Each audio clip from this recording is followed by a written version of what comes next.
Wait. Okay.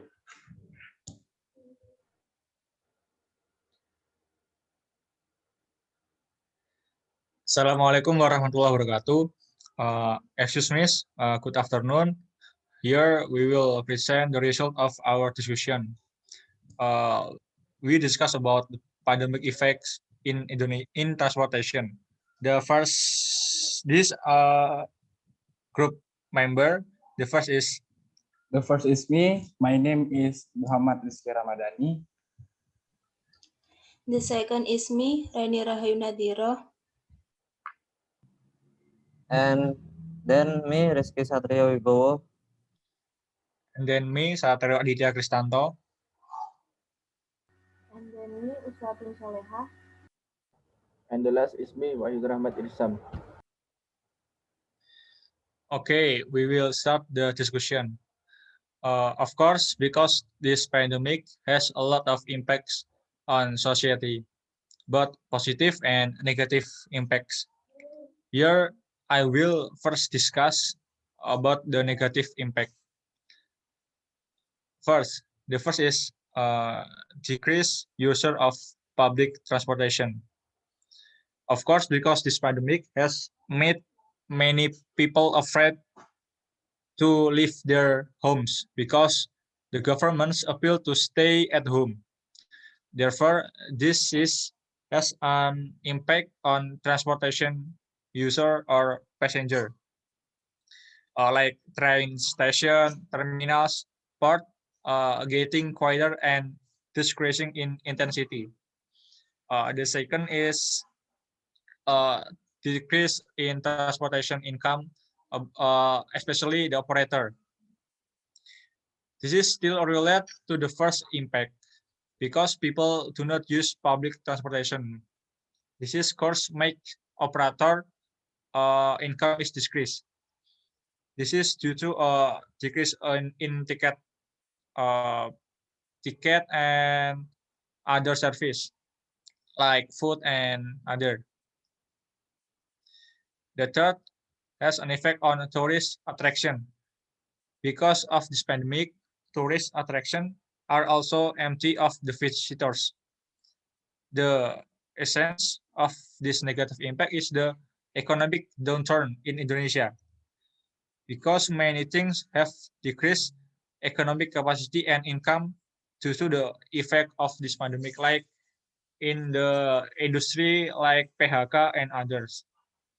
And many employees have no job after this pandemic COVID-19 occurs. Okay, the next is will be present by Rizky Ramadhani. Okay, thank you for explain your topic, Satrio.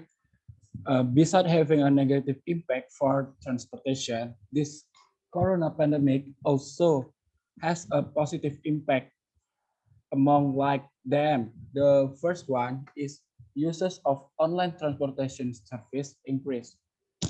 As we know that this pandemic or this corona pandemic has limited all community activities outside at home. All activities must be carried out at the house and such as buying food, paying bills, working, attend to the school and others activities. But with the existence of the online transportation service, such as Gojek and Grab, it makes easier us to do it. Of course, this is make income of online transportation drivers is increased and helps their family economy. However, this work should also implement health protocols recommended by government so the drivers is not dangerous to them. The second is change our perspective for using a bicycle to the activity. The pandemic also limit to us to use the public transportation is to prevent the spread of the corona pandemic. But if you have a very urgent need, Like we need to the working at the school, we can use the bicycle as mean as a transportation. Of course, this pandemic has changed our view of using bicycles as healthier transportation, as well as we care about the environment. And the last, the positive impact of corona pandemic is to reduce congestion problems. Before the pandemics occurred, road congestion was commonplace, especially in big cities like Jakarta, Surabaya, and Medan. Conjunction occurs during rush hour in the morning and evening, which is the hour for people go and return after work and school. But after the pandemic hit the word conjunction, it seemed like disappear as a result of prohibition of people from doing activities outside at home. However, after this pandemic be controlled and conditions return to the normal, maybe traffic jam will become a daily sight for us. Thank you.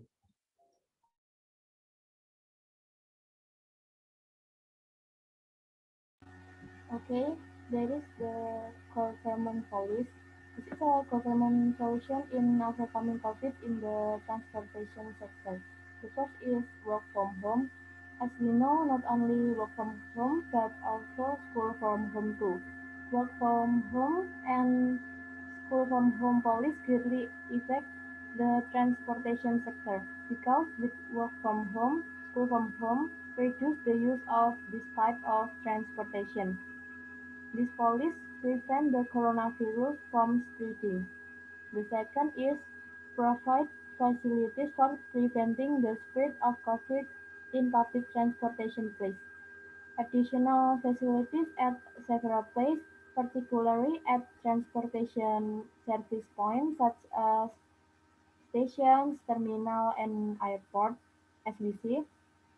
The facilities are in the form of a hand washing area, temperature temperature gauge, hand sanitizer, and a free face shield for trained users. This policy increases the sense of security to the community when using transportation. And the last is large-scale social restrictions or LSSR, or in Indonesia we can call it PSBB. This policy was very influential, but this policy did not last long.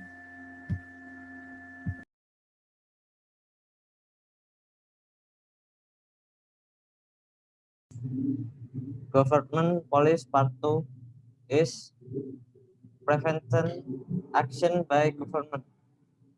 First, there are swab tests. Swab test is very important nowadays because it used in every activities in Indonesia. Like before we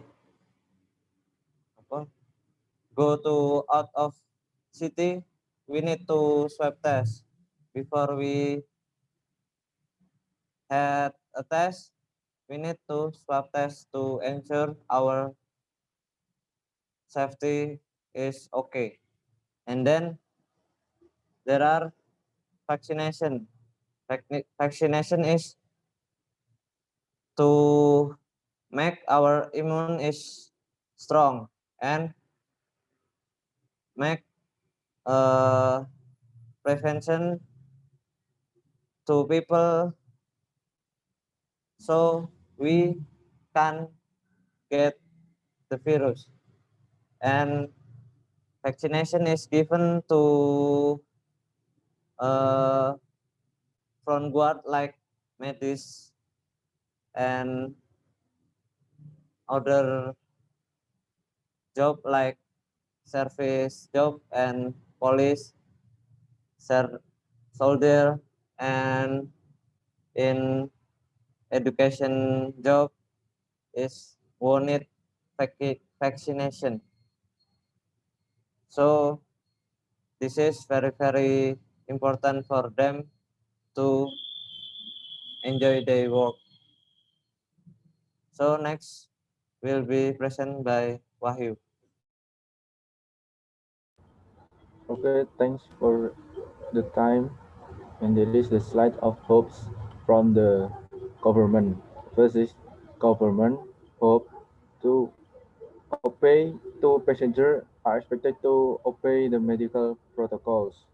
The medical protocols is like the obligation to wear a mask, keep the distance, and wash the hands frequently with soap or disinfectant. And the second, government hopes to passengers are expected to accept a solution from the government in an effort to survive from the pandemic.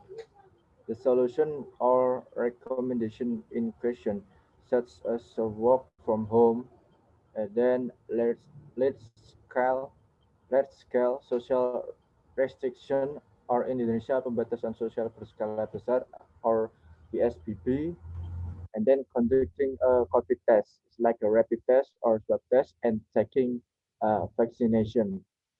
Not only in Indonesia, these things have become a reference for many other countries as an effort to survive their people and be free from the pandemic. And the next slide will be presented by Renny Rahayu.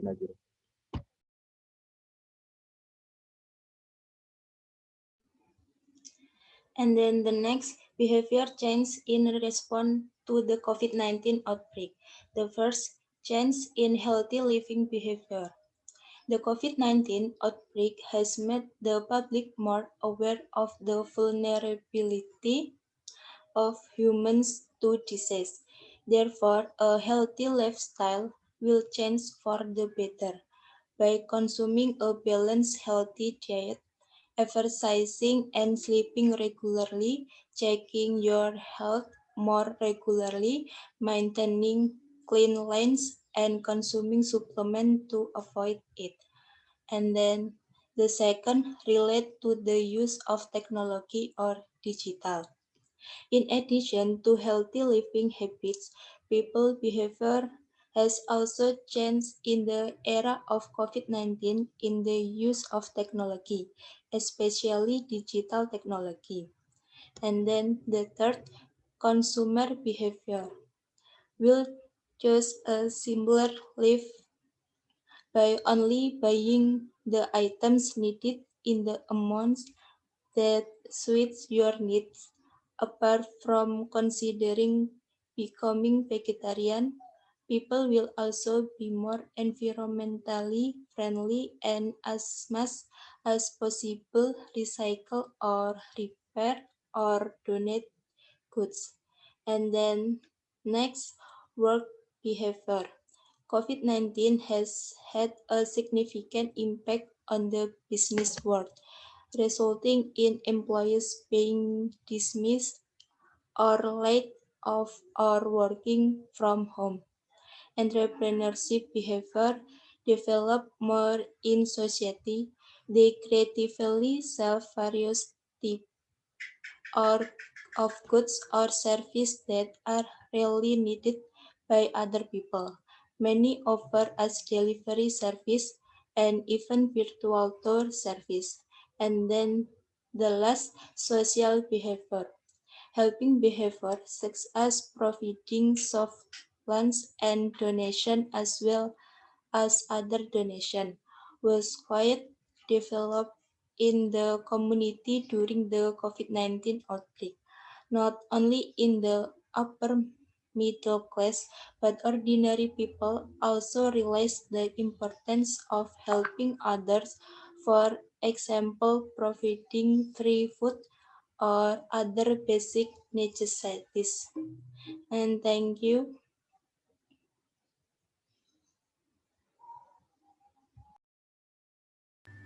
And that's all for our group.